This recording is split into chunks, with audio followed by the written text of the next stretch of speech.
The following is a written account of the oral tradition of the carolers' phenomena.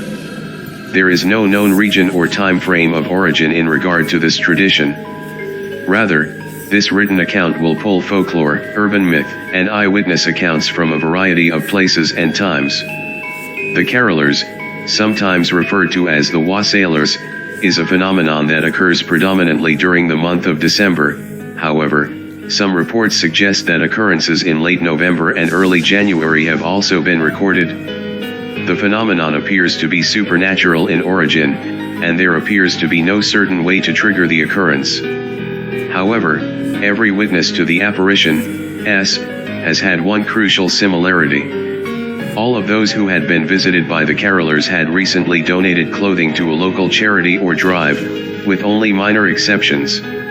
Given the seasonal timing of the occurrence surrounding or on the Christmas holiday, the clothing in question is often wintertime outerwear, including, but not limited to jackets, coats, sweaters, vests, mittens, gloves, scarves, beanies, bonnets, earmuffs, snow boots, and other assorted cold weather attire.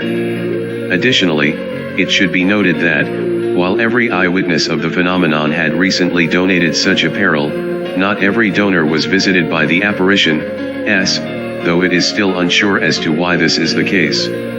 According to varying legends and the mouths of those who had allegedly seen the carolers, the apparition, would appear sometime after the donation had taken place, always at night and on nights where the temperature was considerably low, often snowing and, in some instances, below zero.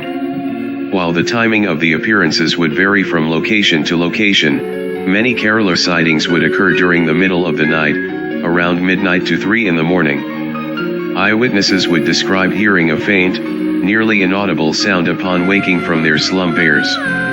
After some moments would pass, this sound would rise considerably in volume and become intelligible, though muffled. As described, the growing sound was that of either a voice or several, depending on the quantity of clothing articles donated prior. The voice, were often described as angelic or otherworldly, and would reportedly be heard singing Christmas carols from outside the home. Hence, the phenomenon is referred to as the carolers. As such, the following list catalogs every known song reportedly sung by the apparition, although the catalog is incomplete and constantly being updated as new sightings occur and new songbooks/music sheets are discovered. Here we come a caroling, silent night, good King Wenceslas, adds Fidels, it came upon a midnight clear, God rest ye merry gentlemen, angels we have heard on high, Coventry carol, we three kings, in the bleak midwinter, and the little drummer boy.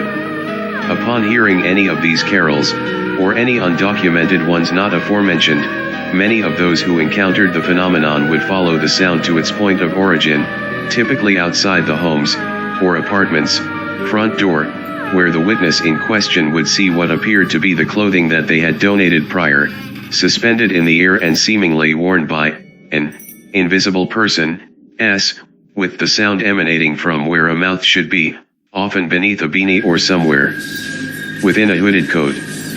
Upon the completion of the carol, these garments would then drop to the ground, and the phenomenon would end.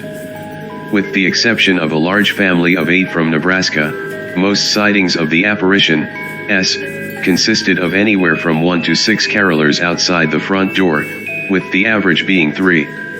Due to the nature of typical clothing donations and drives, the outfits worn by the apparition, are often incomplete, with some being mere scarves 4 feet off the ground, to others, often visitors of more generous benefactors, being fully bundled with the exception of a face. Any and all appearances of the carolers' phenomenon, despite differences in attire or the amount thereof, behaved in a similar manner. The apparition, would appear, sing, and depart, with only a few, rare exceptions that will be listed below.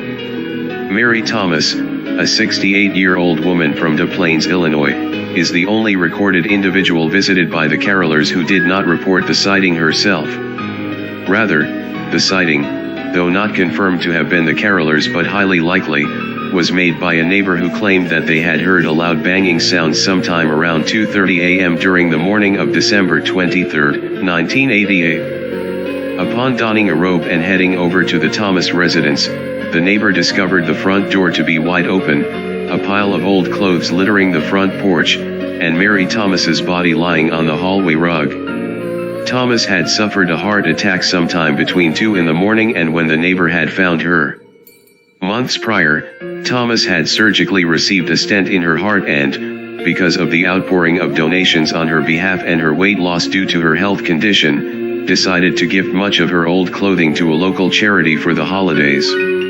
Much of that clothing was discovered on Thomas's front porch that very morning. Eric Anderson, a 30-year-old from Liverpool, England, was declared legally dead in 2007 after being considered a missing person for 7 years.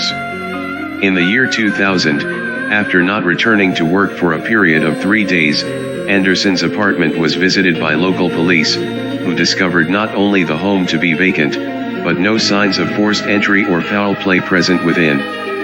Instead, investigators were only left with an empty bed, Anderson's pajamas beneath the covers, and nothing to suggest that he had fled the premises. All of Anderson's clothes and suitcases were accounted for, and a wallet containing his ID and $600 in cash were retrieved from the nightstand. Though no official connection to the phenomenon ever surfaced, Anderson's eventual obituary did describe him as a charitable man. Despite this claim, however, little evidence of such generosity was conveyed in Anderson's financial statements. Additionally, these statements never once suggested that Anderson had any children nor was paying any form of child support. Yet, in spite of this, 10 children's winter garments were discovered surrounding Anderson's bed on the night the police investigated his disappearance.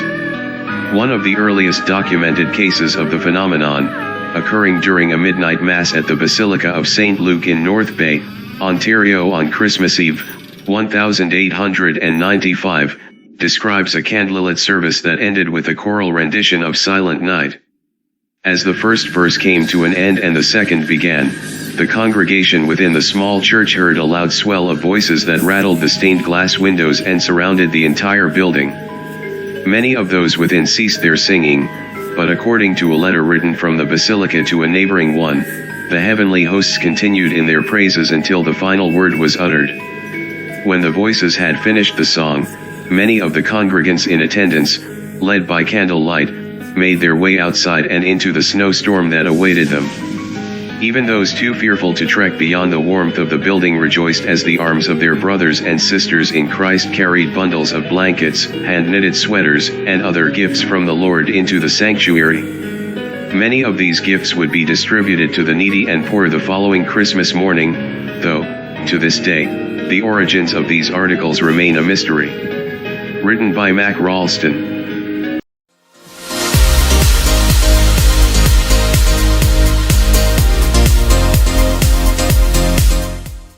That's all, Zipsters! Like and subscribe.